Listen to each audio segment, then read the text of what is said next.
Ni M247 TV nk'ibisanzwe nta makuru agezweho ndetse anacukumbuye tuba tugarutse kukugezaho. Turagushimiye wowe udahwema gukurikira ibiganiro byacu, tunagushimira byimazeyo wowe wasoje gukora subscribe kuri M247 TV, ari nako tukubwira ngo wowe utarakora subscribe umwanya mwiza wo kuyikora n'uyu nguyu, amakuru yacu agisohoka ugahita uyabona ako kanya.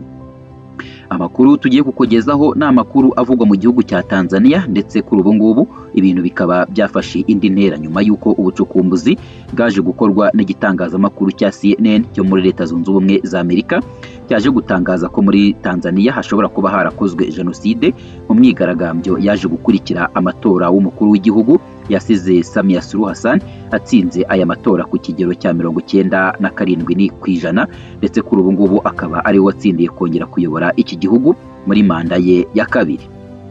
Ubushakashatsi bwakozwe n'igitangazamakuru cya CNN bugaragaza ko muri Tanzania habereye ubwicanyi bw'indengakamere, ndetse ko ibyo leta ya Tanzania yatangaje bihabanye n'ukuri kw'ibyabereye mu myigaragambyo yo muri Tanzania, dore ko ngo iyi myigaragambyo yaje gukorerwamo ubwicanyi bw'indengakamere bukozwe na leta ndetse n'ingabo ndetse na polisi bya Tanzania, bigizwemo uruhare n'iyi guverinoma iyobowe na Perezida Samia Suluhu, ndetse kuri ubu ngubu bakaba bavuga ko muri Tanzania hashobora kuba harakozwe jenoside muri iyi myigaragambyo kuko hishwe abantu batagira ingano ndetse haza gukorerwa ubwicanyi bw'indangakamere.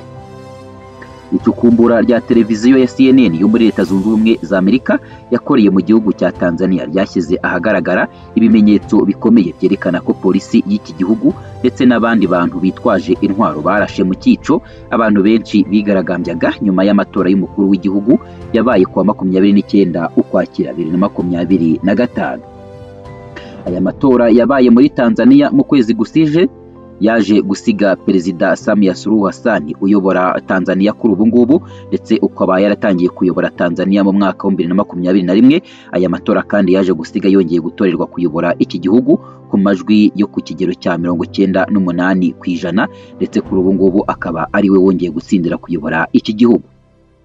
Ishyaka rya Chadema ritavuga rumwe n'ubutegetsi bwa Tanzania rivuga ko abantu babarirwa mu bihumbi 200 aribo biciwe muri iyi myigaragambyo yamaze hafi icyumweru cyose, ariko nanone iyi mibare ikaba ihabanye n'iyo leta ya Tanzania ivuga ko, kuko we ivuga ko abantu biciwe muri iyi myigaragambyo ari abantu bake cyane, kuko ngo iri shyaka rya Chadema cyaje gukabiriza cyane imibare y'abantu baburiye ubuzima muri iyi myigaragambyo. Nubwo leta ya Tanzania kandi itemeza umubare wa nyawo wabiciwe muri iyi myigaragambyo, Perezida Samia Suluhu Hassan ubwo hari kuwa 4 w'iki cyumweru gishize, ubwo yari imbere y'abagize inteko ishinga amategeko umutwe w'abadepite, yemeje ko habaye ubwicanyi ndetse ategeka ko hashyirwaho komisiyo ishinzwe gukora iperereza ku bwabaye cyangwa se no ku byabaye mu gihe cy'imyigaragambyo ndetse n'abari inyuma y'ubwo bwicanyi. Igitangazamakuru cyo muri Leta Zunze Ubumwe cya CNN kandi gitangaza ko icukumbura ryayo ryavuze ko yabonye ndetse ikanasesengura za video cyangwa se amashusho 18 yerekana polisi ya Tanzania irasa abigaragambye mu cyico. Gusa nanone umunyamakuru uri mu bakoze ubu bushakashatsi witwa Rari Madowo uri mu bakoze iri cukumbura avuga ko hagikenewe iperereza ryigenga ku bwicanyi bwabaye, ndetse yavuze ko ashobora kuba harabaye jenoside ubwo abantu bigaragambyaga ndetse bakaza gukorerwa ubwicanyi bukomeye cyane, kuko hari byinshi kiriya gitangazamakuru kitabashije kugeraho bitewe n'uko aya mashusho cyangwa se amashusho atandukanye cyagiye kiyafata, ndetse bikaba byari bigoye kukuba kagaragaza ibyabaye nyirizina. Usibye amashusho bizwi neza ko yafatiwe cyangwa se yagiye afatirwa mu bice bitandukanye cyangwa amashusho afatwa mu duce dutandukanye ibizwi nka geolocation, CNN kandi mu icukumbura ryayo yanasesenguye amajwi y'amasasu, amashusho ya satellite ndetse n'ubuhamya bw'abaturage butandukanye.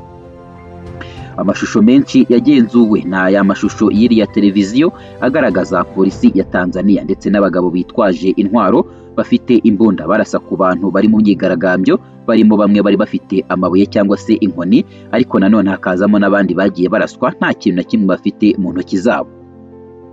Nk'uko mu mujyi wa Arusha amashusho yafashwe agaragaza umugore wari utwite inda y'amezi 3 araswa mu mugongo ubwo yirukaga ahunga amasasu, ndetse bigaragara ko yarashwe n'abapolisi ba Tanzania, ndetse uyu mugore akaba yarahise ahasiga ubuzima. Aya mashusho kandi agaragaramo undi musore warashwe mu mutwe mbere yo kwitura hasi ava amaraso menshi cyane ndetse nawe agahita yitaba Imana, nubwo nawe byagaragaraga ko yarashwe n'abo bantu bakekwa ko cyangwa se bari abapolisi ba Tanzania. Aha kandi muri Arusha CNN by'umwihariko yifashishije Robi Mahira, uyu nguyu akaba ari umwarimu w'inzobere mu isesengura ry'amajwi, werekanye ko amasasu yose yaturutse aho polisi yari iri ku ntera, aho yari iri ku ntera ya hagati ya metero 95 n'ijana na 12, ndetse aya mashusho ashimangira ko hari aho yarashe abantu bari bari mu myigaragambyo kandi ko yagiye ibarasa mu cyico bagahita bahasiga ubuzima. Ibi kandi byaje kugaragazwa nanone n'ubwinshi bw'imirambo yari yuzuriranye mu bitaro, ndetse ibitaro bikaba byarabuze aho bishyira imirambo, ndetse ibitaro byarengewe n'ubwinshi bw'imirambo nk'uko aya mashusho cyangwa se nk'uko ubushakashatsi n'ubucukumbuzi bwa CNN bwakomeje bubitangaza. Igitangazamakuru cyo muri Leta Zunze Ubumwe za Amerika CNN kivuga ko mu buruhukiro bw'ibitaro byo mu mujyi wa Dar es Salaam yabonye amashusho y'ukuri agaragaza imirambo irunze hanze y'ibitaro bya Sekuture Hospital biherereye muri Mwanza. Indi mirambo kandi myinshi yaje kugaragara iryamye ku butaka mu bitaro bya Mwananyamara, ahangaha naho akaba ari mu mujyi wa Dar es Salaam nk'uko CNN yakomeje ibigaragaza mu bucukumburi bwayo cyangwa se mu bushakashatsi bwayo yaje gukora nyuma y'imyigaragambyo yasize abatari bake basize ubuzima mu myigaragambyo yabereye muri Tanzania nyuma y'amatora y'umukuru w'igihugu. Umuganga wo mu bitaro bya Mwanza utifujwe gutangazwa amazina ye yabwiye iriya televiziyo ya CNN ko imirambo yazanwaga na polisi kugeza mu rugo yuzuye ndetse bakanayirunda hanze bitewe n'ubwinshi bwayo, ndetse bitewe n'abantu benshi bari gukomezwa kuzanwa cyangwa se abantu benshi bari bapfuye bari gukomeza kuzanwa mu bitaro bikarangira mu rugo zibuze uko zibakira bitewe n'ubwinshi bwabo.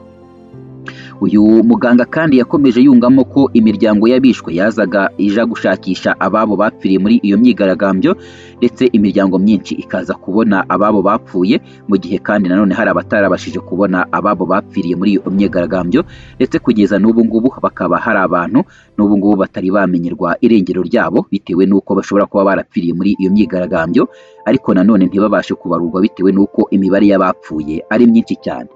Uretse aya makuru kandi agaragaza abantu benshi bapfiriye muri iyi myigaragambyo, andi makuru yemeza ko hari abakinnyi b'umupira w'amaguru 7 barasiwe mu ngo zabo, ariko imirambo yabo yabagera kuri 6 itaraboneka. Kuri ubu ngubu kandi hakaba harabonetse umurambo umwe wo muri abo bakinnyi 7 bitabye Imana bapfiriye muri iyi myigaragambyo barashwe na polisi ya Tanzania. Amakuru kandi yaje kugaragazwa n'igitangazamakuru cya CNN agaragaza ko abarashi benshi cyangwa se abapolisi benshi bagiye birara mu midugudu babiri mu modoka z'umweru, ndetse bigaragara ko bari abapolisi b'igihugu. Amashusho menshi yakwirakwijwe ku mbuga nkoranyambaga yagenzuwe n'igitangazamakuru cya CNN yerekana ko abagabo bambaye imyenda isanzwe bakekwaho kuba abapolisi aho bagaragaye barasa abantu mu mihanda yo mu mujyi wa Dar es Salaam. Amashusho yafashwe na drone yafashwe mu gace ka Segereya agaragaza abaturage bahunga binjira mu ngo, mu gihe imodoka zabasangagayo zikabarasirayo, ndetse imodoka bari barimo nazo zasaga n'umweru, ndetse n'abo ngabo bari bambaye imyenda y'umweru, ndetse bakakomeza kubakurikira mu ngo zabo ari nako babaminjiramo cyangwa se ari nako bavuzaho urufaya rw'amasasu. Ubucukumbuzi bwa CNN bwemeje ko aya mashusho ahura n'ubuhamya bw'abaturage bavuga ko abapolisi n'abagabo bari bambaye civile bari bagiye bafatanya, ndetse banabakurikiraga mu ngo aho bari guhungira bakabarasa. Nanone kandi uretse ibingibi hagaragajwe ibimenyetso by'imva rusange muri Kondo, aho izi mva rusange zuzuyemo abantu benshi baje gushyingurwamo nyuma y'iyi myigaragambyo, bivugwa ko n'ubundi aba bose bagiye bapfira muri iyi myigaragambyo yabereye mu gihugu cya Tanzania.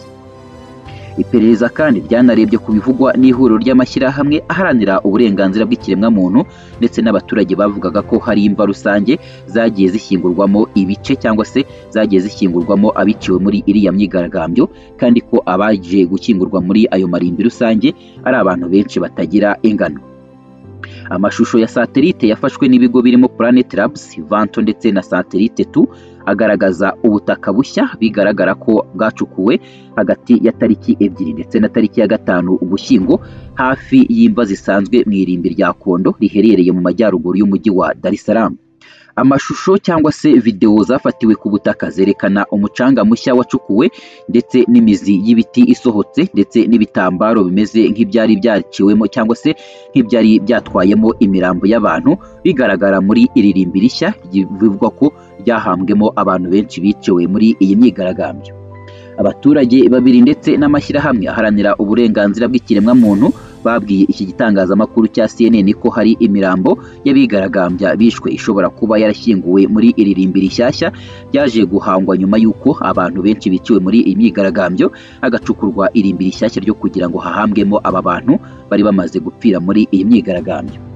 Nyuma y'amatora yo muri Tanzania kandi guverinoma ya Tanzania yahise ikuraho interinete aho isubirijweho nyuma y'icyumweru polisi ishyiraho amabwiriza y'uko nta muturage wemerewe gusangiza amashusho ateye ubwoba ku mbuga nkoranyambaga cyangwa se n'ahandi hantu aho ariho hose, aho abaturage baje guhabwa amabwiriza bivugwa ko umuntu wese uzagaragara ko yasakaje aya mashusho azagirirwa nabi cyangwa se ibintu bizamubera bibi cyane. Ishami ry'umuryango w'abibumbye ryita ku burenganzira bw'ikiremwamuntu rivuga ko abantu babarirwa muri magana bashobora kuba aribo biciwe mu myigaragambyo muri Tanzania, mu gihe abandi benshi kandi baje gukomerekera muri iyi myigaragambyo, ariko nanone mu gihe nakone hari abandi baje gutabwa muri yombi bazira iyi myigaragambyo, ariko nanone amakuru akavuga ko abasaga 2,000 aribo bantu biciwe muri iyi myigaragambyo yamaze icyumweru kimwe. Nyuma y'uko iyi myigaragambyo ibaye nanone kandi Perezida Samia Suluhu agatorerwa kongera kuyobora Tanzania, kuri ubu ngubu nanone haracyari ibisigisigi by'imyigaragambyo, aho abaturage benshi bamwe bakigaragaza cyangwa se bakigaragaza ko batishimiye leta ya Tanzania iyobowe na Perezida Samia Suluhu, bivugwa ko n'ubundi uyu muperezida ari umunyagitugu. Iyi myigaragambyo kandi yaje nyuma y'uko urubyiruko rwo muri Tanzania cyangwa se abajenizi bo muri Tanzania aribo batangije iyi myigaragambyo bavuga ko Perezida Samia Suluhu ari umunyagitugu ndetse ko adakwiye kongera gutorerwa kuyobora igihugu cya Tanzania. Urubyiruko rwo muri Tanzania rw'abajenizi rwireye mu mihanda ku itariki ya 29 Ukwakira nyuma y'uko amatora yo muri Tanzania yarabaye ndetse yaratangiye, ndetse urubyiruko ruza kwirara mu muhanda ruvuga ko Perezida Samia Suluhu ari umunyagitugu ndetse ko atemerewe kongera kuba yakwiyamamariza kuyobora igihugu cya Tanzania. Ndetse ibingibi byaje nyuma y'uko abatavuga rumwe n'ubutegetsi bwa Tanzania harimo abo mu ishyaka rya Chadema ndetse n'umukuru waryo, uyu nguyu akaba ari Tundu Lissu, yaje gufungwa ndetse yahabwaga amahirwe y'uko ariwe ushobora kuba yahangana na Perezida Samia Suluhu muri aya matora, ndetse aza gutabwa muri yombi arafungwa, abiza gutuma ataza kwitabira n'aya matora. Perezida Samia Suluhu nyuma y'uko arahiriye kuyobora iki gihugu muri manda ye ya kabiri, nyuma y'uko yagiye kuri ubu butegetsi asimbuye Magufuli wari umaze kwitaba Imana muri Covid, ndetse kuri ubu ngubu Perezida Samia Suluhu ubwo yamaraga kurahira yavuze ko ababariye bamwe mu bagize uruhare mu myigaragambyo, ariko nanone ibingibi bigaragaza nko kwikuraho igitutu ndetse no kugaragaza ubu bwicanyi cyangwa se no gusibanganya ibimenyetso by'ubwicanyi bw'indangakamere bwabereye muri Tanzania.